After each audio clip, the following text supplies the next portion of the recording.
What's up, YouTube? It's your boy JP's on your keys, and this too is on the video today. Ricky Gervais, Season 1, Episode 6, Cobblers. Let's get it.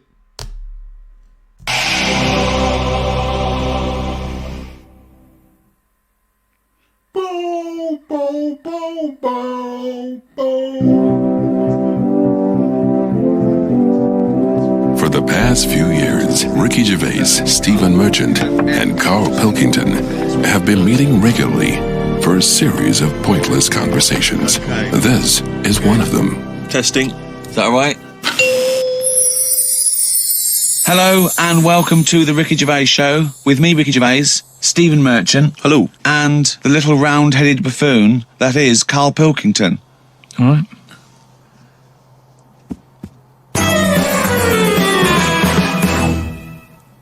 Carl, Joe from Bradford asks, what body parts can you live without? He wants to know. He's obviously having sleepless nights thinking about this. What, so... With a brain. He's coped this far. Yeah, I did a bit of an experiment on this, right? Brilliant. It's my job at home to wash up, right? Suzanne does... She gives you all the really big responsible ones. Yeah. She sort of like pays the bills and wires the house. And you go, what can I do? And you can go, well, you can go and play with the worms in the garden. Yeah. So anyway, so it's my job to wash up and that, right? And I thought to sort of make it interesting and stuff, I thought, I wonder if I can do it, right? If I didn't have any thumbs. And so what did you do? So I just sort of You sliced off your thumbs. I just sort of held them in. And it's amazing how, like, it took me ages. Just having, like, that one thing gone. Well, it's part of our evolution, the opposable thumb. Basically, that's when we soared. These are milestones in human evolution. The opposable thumb, the forward-facing eyes, the upright. These are massive things in taking us out of the animal kingdom. And one day, Carl, you'll walk upright. But what do you mean about eyes facing forward? You mean before we got here, there was people whose eyes were looking in their head? So, when you were doing this experiment, washing up, you say that you found it difficult, it took you ages. So you didn't just give up once you realised how essential thumbs were. No, you actually washed up everything. I just think of Suzanne walking in and Carl's there, just covered in water and very liquid suds, standing on a pile of broken crockery. Yeah, plunging his face into the sink every 30 seconds and just swishing his head around. But we talked about the washing up thing before, I don't know, and I sort of look out of a window, so the sink's in front of the window. Yeah. And that's why I quite like washing up, because I can just look out onto the street, see people going past. There's like a local homeless fella called Franco. You know, I look out that he's all right and everything. Sure. But I was looking across the way, right, and there's some there's some Chinese people who live in a flat, right, really small flat, and they're up till all hours. I don't know what they're doing. But they decide to back up at about 3:30 in the morning. That they're always really noisy and that. But above them, there was some woman, right, who the sort of bedroom is on par to our kitchen, right? Yeah. So I'm sort of washing up, Yeah. and I sort of look across and see this woman with like, you know, no pants on and that, no bra and that. Naked. Yeah, just That's the word you're looking for. yeah. She's just wandering about, you know, on that. So I was like, oh, what's going on here? So I carried on washing up and that, right? And kept looking, and then I was looking and she looked at me. Right, so we made eye contact. Sure. So I was like, oh God, right? So what I thought the best thing to do was sort of drop me pants a little bit. just a little bit, just like, you know, I had boxer shorts on and that. I thought if I just show a little bit of sort of arse cheek, then it's kind of like, right, we quits. Right? I don't understand the thinking. So Suzanne's watching the telly, right? I think she was watching Sex and the City or something. Yeah. She sort of turns around to see how I'm getting on with the washing up, right? She sees me with like my pants sort of down a little bit with my arse out. She said, what are you doing? I said, don't look now. I said, but there's a woman over the road, right, with no pants on and that. She caught me looking. I'm just giving her a bit back. I love the fact that he explains the rules, and Suzanne's meant to go, okay. That makes sense. But I don't. So hang on. So you showed a bit of your arse. You turned presumably to show the arse, or waggled the arse at the woman. I had to lift it up a little bit on the draining board. What? Hang on though. What did she do? Did you register her reaction when she saw a bit of your arse? What happened?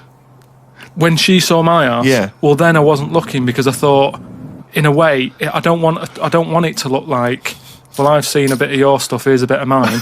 I just thought, at the end of the day, I caught a glance of you. It's only fair. You've had a bit back. You know, I'm not making a big deal out of it. I genuinely think James Stewart missed a trick here in Rear Window. Yeah. This would have been, a much better film had James Stewart just popped his pants down. It would have given a whole new meaning to the title Rear Window. Yeah, exactly. It's tricky though. I seem to be surrounded by people like that. Remember that film, that Sliver or something? Okay, right. When they've got video cameras onto everybody's world and just seeing what people are getting up to. There's nothing wrong with that. Brilliant. That's why I like washing up.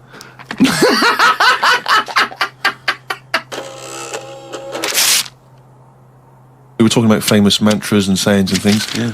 Never has a Manc said so much to so many that means so little. Brilliant. So you can have that on your headstone. Rupert. Your little round headstone.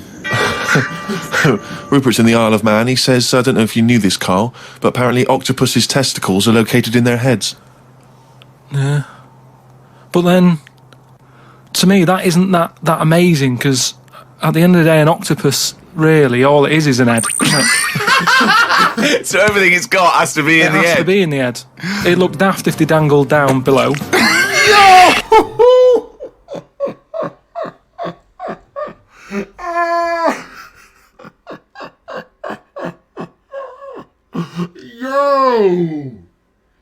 Yo, that's stupid.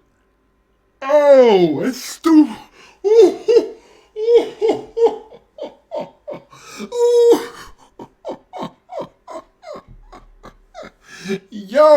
Yo, that's crazy. Oh. So all it is, I mean, there's a lot of facts. It'd look daft if they dangled down below.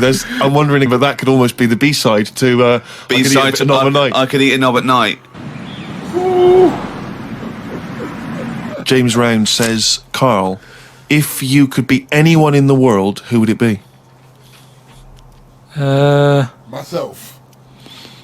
Dead or alive? Why would you choose to be a dead person?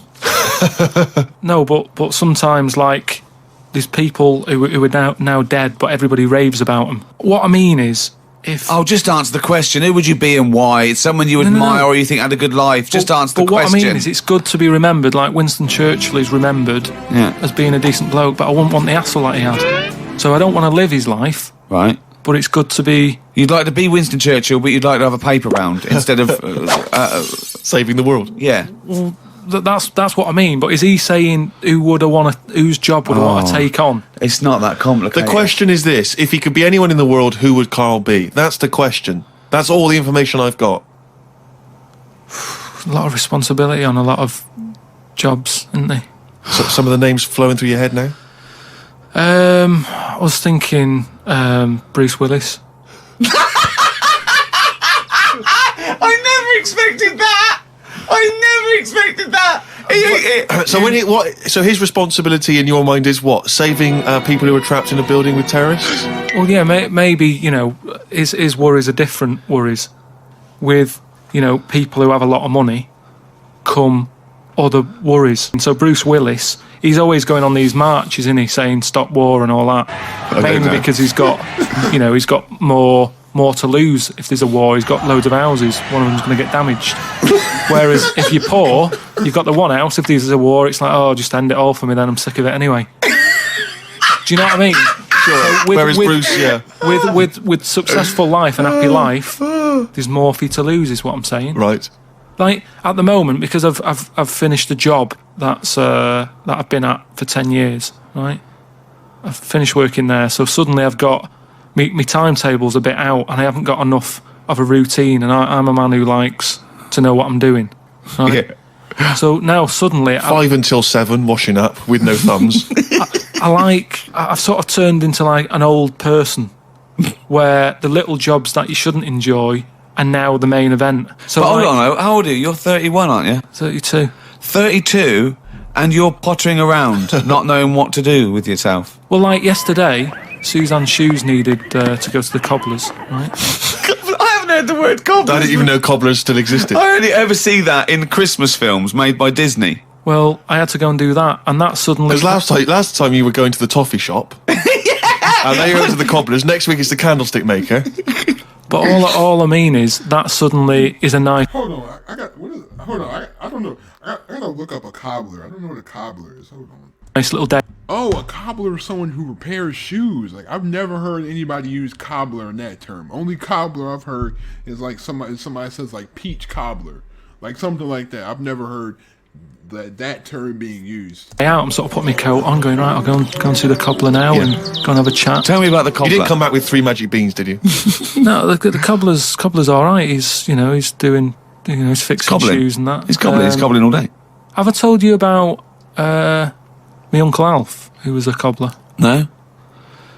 I'm sure I told you about him. He's the one who, he lived in like a bed sit, and he had 2 tellies. He had like one that the sound didn't work on, and one that the picture didn't. But both together, it worked. Oh, right, okay. So as long as he was watching the same channel on both, sound came out of one telly, and he'd watch the picture on the other. Brilliant. And he slept in like a rubber dinghy, right? But he was. Whoa! You can't just let that slide. Why did you sleep in a rubber dinghy? He just liked boats and stuff, and he sort of... Yeah, I like boats, but they're better on the water. Beds are better to sleep on. Boats are better to sail on. Well, he just had it in there. It's a bed sit. It was really tight space. Boat sit. He's got this. He's moved into a dinghy sit. He's got this dinghy, so he's thinking, well, rather than it get in the way, I might... Excuse me for being immature, but that's a funny word to say, dinghy. Oh, I just got a dinghy. Dinghy. We'll use it. Yeah. Right? But he was a cobbler, and he used to like repair like my shoes and that, right? Yeah. But he'd always sort of overdo them, right? So What do you mean? like, Fancy. do you know like Pimp My Ride on MTV? Yeah. Because he does up shoes, he'd go mental on them. What do you mean? There was the stereo. Yeah. Well, no, There was horns. It sounds,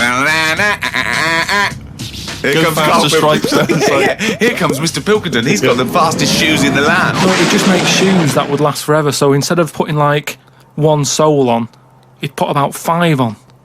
So it looked like one of them built-up shoes that you never see. He'd just put loads of stuff on. They'd last forever, but they did. But they look like I was- orthopedic shoes. Yeah. It just like suddenly I was like 6'7" whenever he'd sort of sorted my shoes out. But he's a cobbler, and it's work. That's always there for you, isn't it? I suppose so. So you went out with to take Suzanne's shoes to the cobbler. Yeah, so that's it. Yeah, so I just took him to the Cobblers and that was like a nice little job for the day. I got a leaflet through the door saying, if you want to walk a dog, the rates are good. I don't know what they pay and that. And I thought if I do that and get a paper round, 2 in 1. Sorry, you just went from a job, right, where you were the head of production at a radio station, dare I say it, on... can I discuss your...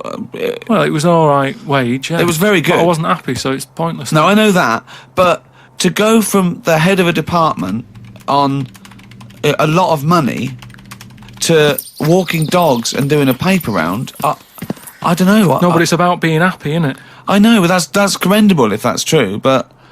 okay. And that makes you happier. Well, I haven't walked the dog yet, but I'm just saying if I do... I mean, I'm not taking it if it's raining. I'm just thinking if it's a nice sunny day and I fancy a potter, I'll go round to her and say, well, how much are you paying? I'll take the dog a walk and stuff. But I can't believe some of the words that have cropped up. Potter, cobblers, toffee shop. It's very, very strange. Do you live in Narnia?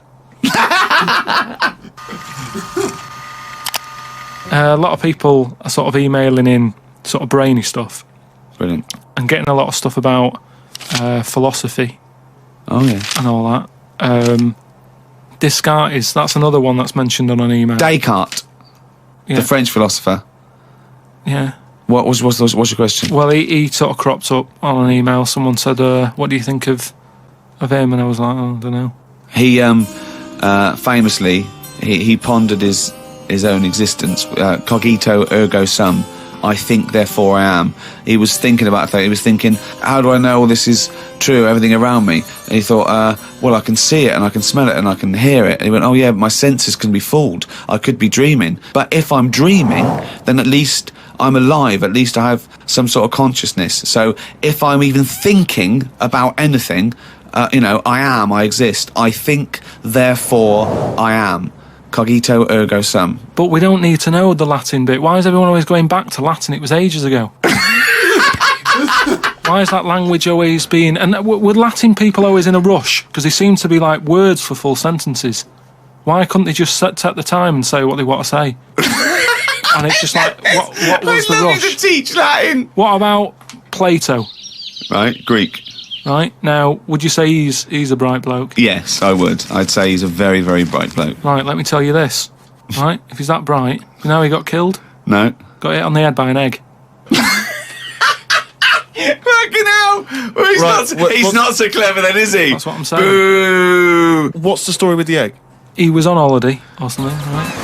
And He was on holiday. In Greece, probably. he was having a walk about, and a bird was flying over the sort of. This over the bird beach. was what? A great auk? What size bird killed him with his egg? It was a big one, yeah. Was it? And the way they used to crack An ostrich on a hang glider. the the eggs open to let the kids out, they used to drop them on rocks. What bird is this? Dropping its egg to let the kids out? You're a maniac! You are a maniac! And Plato had a little bald head. Right. So from the top, the bird's there looking down, and it goes, oh, there's a little rock, I'll drop the egg. Hits him on the head, killed him. Now, this is what I was saying before about... I'm letting too much go now, because I'm so desensitised to his nonsense. I let him go. The bird saw Plato and said, there's a rock down there. Yeah. Well, if these birds are killing people with bald heads, you've got to be terrified. So, but listen, this is what I'm saying though, right? Before about knowledge and that how knowledge is hassle or success is hassle. I think that was Newton. Knowledge is hassle. Now, why is Plato's intelligence got anything to do with the fact that this bird dropped an egg on his head? Because he was intelligent and he's probably earning a nice few quid by giving out whatever messages he gave out. Yeah. He could afford to go on holiday to exotic places. If he was working in a factory, he wouldn't have been on this beach with big birds dropping eggs, is what I'm saying. So, in a way, it backfired. His knowledge killed him. And that, I think, was Kierkegaard. His knowledge killed him. He shouldn't have been on the beach. He was only there having a break or whatever from doing what he does. It wouldn't have happened if he wasn't on holiday.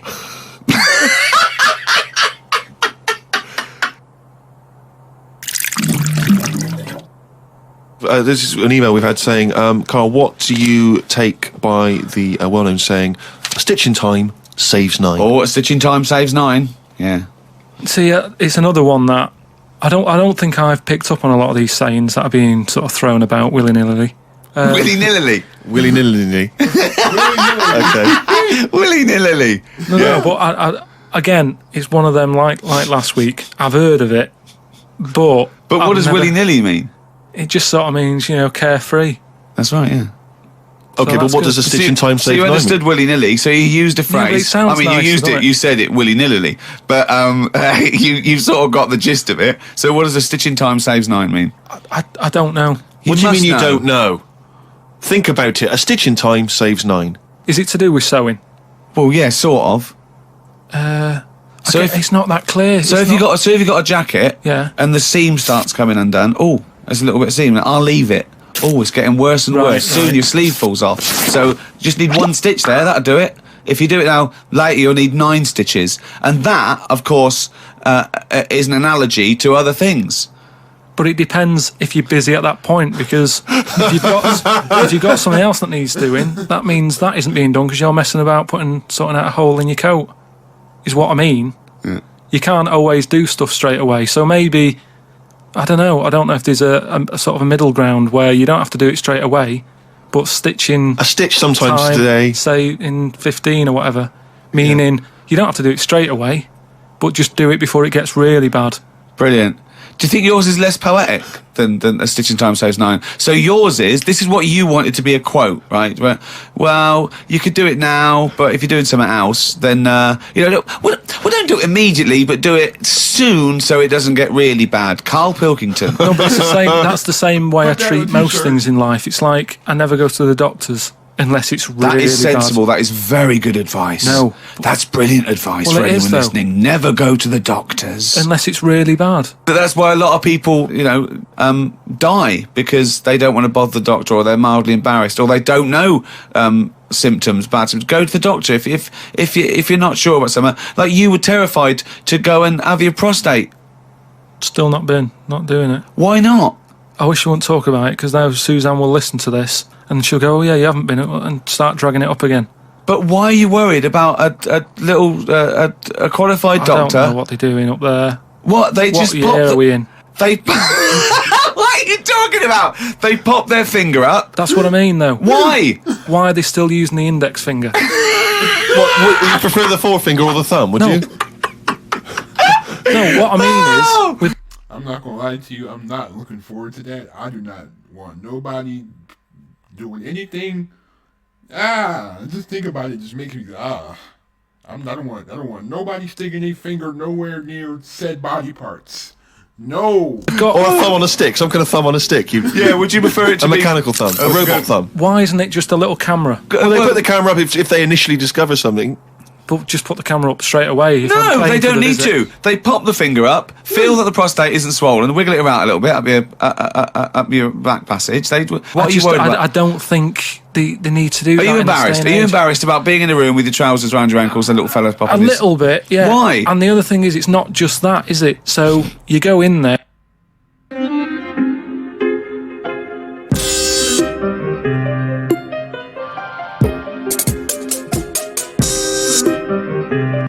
They check your heart out and that, which to me is the most important thing, because that's what keeps you going, isn't it?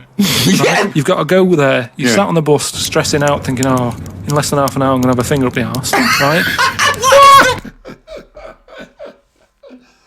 And they go in, they check your heart, they probably check your testicles and that. What's up with that? They check your testicles, yeah? Yeah, That's but it's all building, and you've sat there going, oh, soon that'll be happening. Yeah. And that's what puts me off.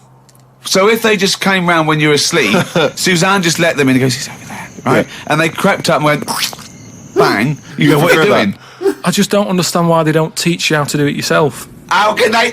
Wow. How can they imagine you squatting in a corner with one hand on your bollocks and the other finger up the arse going, it seems to be all right. Carl, you don't understand the phrase "a stitch in time saves nine." I don't think you should be doing any kind of invasive medical research in your own human body. But then Who knows what trouble you're going to cause? No, but then at least You would get stuck. Yeah. You would get stuck. Suzanne would come out, your fist would be up your own arse.